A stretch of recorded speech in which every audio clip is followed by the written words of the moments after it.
Mengapa kita harus membela Palestina? Assalamualaikum warahmatullahi wabarakatuh. Sahabat, seperti yang lalu-lalu, Israel seakan tak pernah diam, merisak keberlangsungan hidup dan merusak kekhusyuan ibadah dari warga Palestina. Orang-orang Palestina terpaksa kembali menyingsingkan lengan bajunya dan merapal lebih kuat doa-doanya, sebab mereka tahu kematian bisa saja mendekapnya dengan tiba-tiba dari arah mana saja. Israel setiap waktu terus memperluas teritori negaranya. Luas wilayahnya yang diambil dulunya hanya sehasta, sejengkal, sedepa, kini ketika melihatnya di atlas, Palestina pelan-pelan terhapus dari peta dunia. Sebuah negara yang berubah pelik setelah 1948 sampai tahun di mana eksodus besar-besaran orang Yahudi menginjakkan kakinya di sana setelah tragedi traumatik Holocaust di Eropa. Konflik antara Palestina dan Israel ini membawa kita pada kebencian membabi buta kepada entitas Yahudi tanpa membedakannya ia sebagai agama dan ia sebagai Zionis atau ideologi negara. Kecenderungan kita membenci dengan membabi buta sesuatu hal adalah pangkal dari kebencian yang berbahaya. Kita perlu hati-hati dengan itu. Jangan sampai kita membenci suatu kaum dan membuat kita tidak adil terhadapnya. Oleh karena itu, penting mengalamatkan kebencian itu pada sesuatu yang telah benar-benar kita tahu alasan historisnya, agar tujuan kebencian itu dapat memantik girah dan kemarahan kolektif untuk menghapus segala bentuk penindasan di dunia, khususnya di Palestina.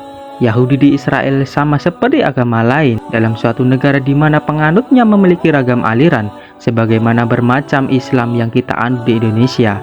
Misalnya ada yang tunduk patuh terhadap pemimpin negara selama ia seorang muslim, dan ada yang menolak negara kecuali ia yang bersistem Islam dan demokrasi yang sedang berjalan ini dianggap togut. Islam memiliki nilai-nilai universal, rahmatan lil alamin dalam tujuannya dan berbeda-beda dalam praktiknya. Begitu pula Yahudi sebagai agama Abrahamik yang di dalam perjalanannya membentuk banyak sekte. Menggeneralisasi kebencian terhadap Yahudi adalah tindakan tidak adil dalam pikiran, sebab ada pula Yahudi baik itu Rabbi pun intelektualnya yang menolak agenda Zionis Israel. Kita perlu membedakan Yahudi sebagai agama dan Israel sebagai negara Yahudi yang menjadi sebuah entitas negara politik. Sebagaimana masyarakat Indonesia yang punya nasionalisme tribal, NKRI harga mati. Tidak semua warga Indonesia sependapat dengan itu, sebab sebagian yang lain menganggap Indonesia adalah negara penjajah untuk apa yang terjadi di Papua. Hal ini pun berlaku untuk kekejaman Zionis Israel yang tentu tidak disepakati orang Yahudi secara keseluruhan. Ada banyak yang membenci Yahudi karena negara di mana mayoritas Yahudi bermukmin. Israel sampai sekarang masih menjadi negara kolonial modern selama kurang lebih 50 tahun terhadap ekspansinya di Palestina. Artinya, kita perlu mengalamatkan protes dan kemarahan itu kepada gerakan nasional internasional Zionis Israel yang dengan sengaja telah melakukan penindasan, pengusiran, dan pembunuhan terhadap warga Palestina. Kita kerap diperhadapkan pada objektivitas dalam melihat konflik Palestina dan Israel, bahwa Israel membunuh masyarakat sipil Palestina sebagai bentuk perlawanan terhadap sayap militer Hamas yang membombardir Israel dengan rudal-rudalnya.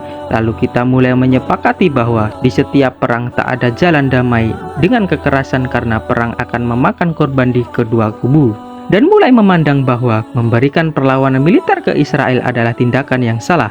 Lalu pelan-pelan menyepakati kalau satu-satunya jalan menyelesaikan konflik adalah dialog. Namun bagaimana bisa berdialog dengan orang yang dengan sengaja merampas rumahmu dan membangun rumahnya sendiri di atas tanahmu? Dan karena pembelaan atas hakmu kau melemparinya dengan batu lalu ia membalasmu dengan tembakan bedil. Dialog macam apa yang dapat mengatasi orang semacam itu? Kita perlu memetakan konflik Israel dan Palestina agar kita punya keberpihakan pada yang tertindas. Kita harus paham bahwa jika menganggap Israel dan Palestina tengah berperang dalam kekuatan yang sama dalam perebutan wilayah, maka kita harus tahu siapa yang punya tanah dan siapa yang merebut, siapa yang dengan kekuatan militer menjajah dan siapa yang terjajah, siapa yang diembargo dan siapa yang diisolasi, siapa yang memerintah dengan rasialis dan melenggangkan kebijakan politik apartheidnya, siapa yang punya kekuatan negara-negara sekutu di belakangnya, dan siapa yang selalu berjuang sendirian.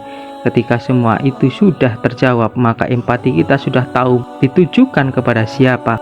Sebagai orang Indonesia, pembelaan kita kepada Palestina bisa dilandaskan dari pembukaan Undang-Undang 45 yang berbunyi bahwa sesungguhnya kemerdekaan itu ialah hak segala bangsa, dan oleh sebab itu maka penjajahan di atas dunia harus dihapuskan karena tidak sesuai dengan peri kemanusiaan dan peri keadilan.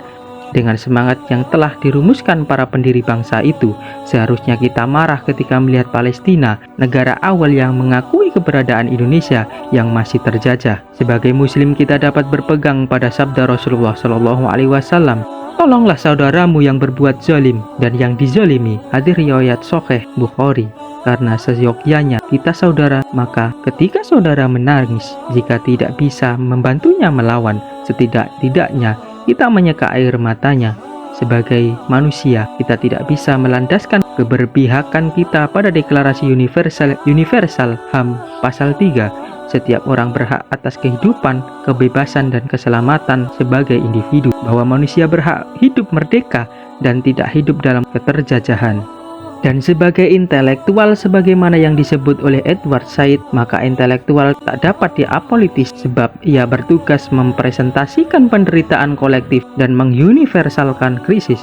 Kita tidak perlu menjadi Indosianis untuk marah pada Israel dan membela Palestina, atau menjadi Muslim untuk memberi empati kepada sesama orang Muslim, atau seorang intelektual yang menyuarakan penderitaan Palestina. Kita hanya perlu jadi manusia yang memanusiakan manusia dan memiliki sikap solider. Al-Fatihah untuk saudara-saudara kita di Palestina yang tengah memperjuangkan kemerdekaannya. Al-Fatihah.